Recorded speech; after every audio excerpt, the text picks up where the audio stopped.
चीर फाड़ दिया नृसिंह भगवान ने हिरण्यकश्यप को, तो भगवान का क्रोध शांत नहीं हो रहा था।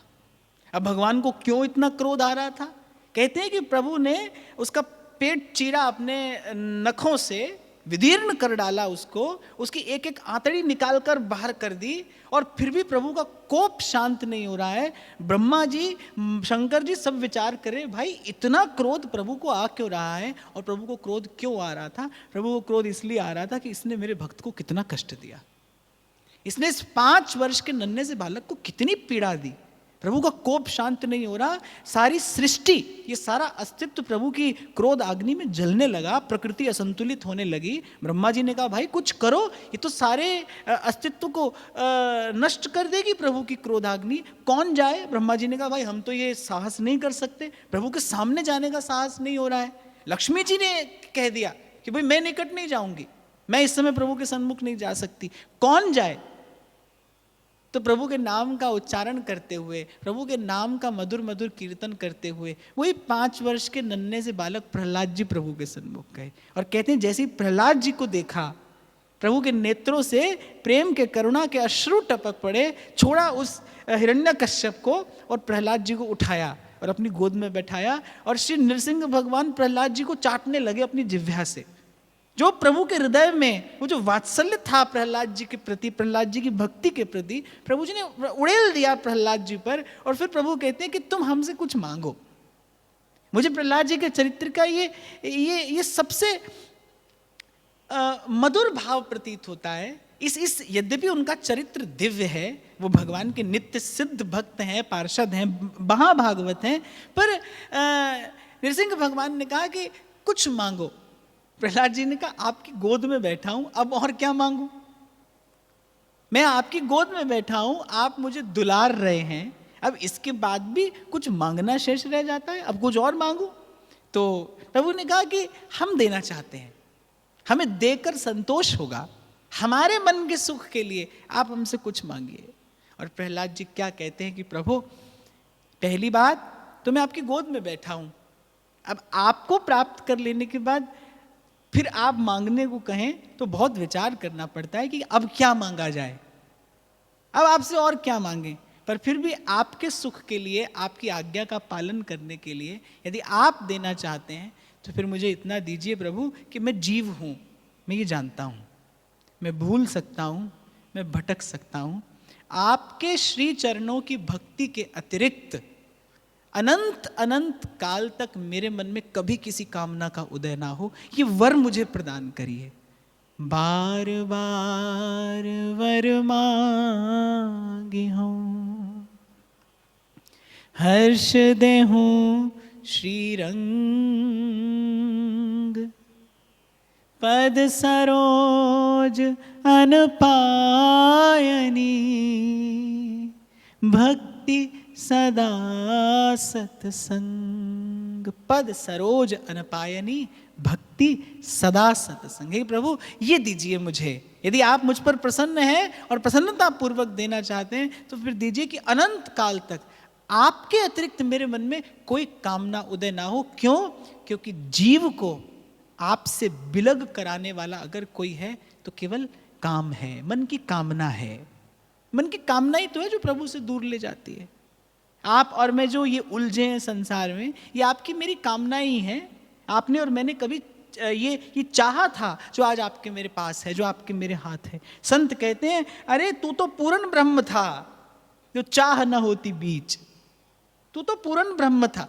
एक संत कहता है, एक मस्त फकीर कहता है कि अरे तू तो पूर्ण ब्रह्म था और पूर्ण ब्रह्म है, बस तेरे और प्रभु के बीच में कोई आया है तो चाह आई है। ये संसार के सुख की चाह है ना, ये जो संसार के सुख की कामना है, ये दूर ले जाती है प्रभु से। आप कभी भी विचार करना, आप भजन में बैठते हो, मन आता है भजन में, मन लगता है भजन में, थोड़ी देर के लिए मन रमता है भजन में, फिर उसके बाद उस भजन के भाव से कौन दूर लेकर जाता है? संसार का कार्य ही तो दूर लेकर जाता है। संसार के कार्य के मूल में क्या है? संसार की कामना है। इसीलिए श्री महाप्रभु बल देते हैं सब सो हित, और वृंदावन विश्राम के मध्य में रखते हैं निष्काम मति। जिसकी मति निष्काम है उसी को ही विश्राम है भाई, उसी को विश्राम है। कोई सोने के पलंग पर मखमली बिछौना बिछाकर सोया है तो आप ये मत समझना विश्राम कर रहा है, ना ना ना, वो विश्राम नहीं कर रहा है। उसको हो सकता है और अधिक पीड़ा हो, उसका और अंतर और अधिक व्याकुल हो सकता है। विश्राम जो निष्काम है उसके पास में विश्राम है, जिसकी मति निष्काम है, जिसके पास संसार की चाह नहीं बची है। और इस बात को मैं एक और भाव कहकर स्पष्ट कर दूं, जैसा मैंने पहले कहा था, संसार नहीं बांधता, संसार की वस्तु नहीं बांधती, संसार का व्यक्ति नहीं बांधता, संसार का कोई स्थान कोई स्थिति नहीं बांधती, संसार का चिंतन बांधता है। संसार से विषय नहीं बांधता, विषय का चिंतन बांधता है, विषय का सेवन बांधता है, और उससे भी कहीं अधिक विषय का चिंतन बांधता है। जो संसार के सुख का चिंतन है वो आपको ले जाता है प्रभु से दूर, वो बांध लेता है आपको संसार से। इसीलिए प्रथम दिन मैंने आपको कहा था भाई साधना का नाम इतना ही है कि मन को संभाल कर रखना है। और मन को संभालने का अर्थ क्या है? या तो मन भगवान के पास रहे या भगवान मन के पास रहे।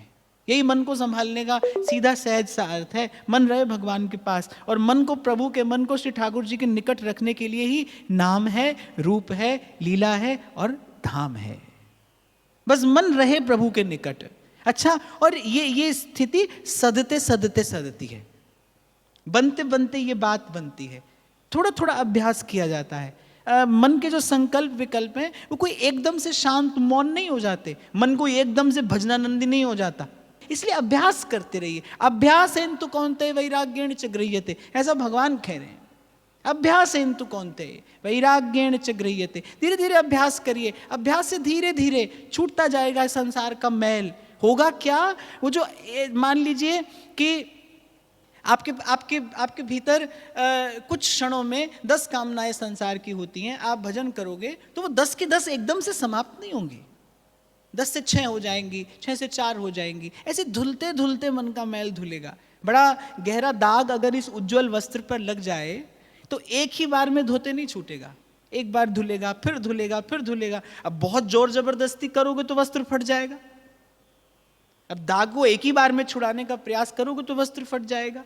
तो जो जन्म जन्मांतर से आपको मुझे अभ्यास हो गया है संसार का, तो वो जो दाग लगा है आपके मेरे मन की चादर पर, अब बहुत जोर जबरदस्ती करोगे तो वस्त्र फट जाने का भय है। एक बड़ी सुंदर बात श्री ललिताचरण जी महाराज ने उस बधाई में लिखी है जो हम गाते हैं महाप्रभु के लिए।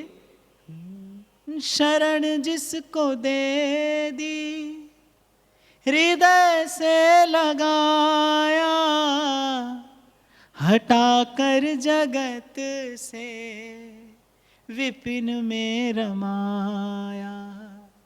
और फिर कहते हैं हटाकर विषय पंख को धीरे धीरे, प्रियालाल के प्रेम सर में नवाया।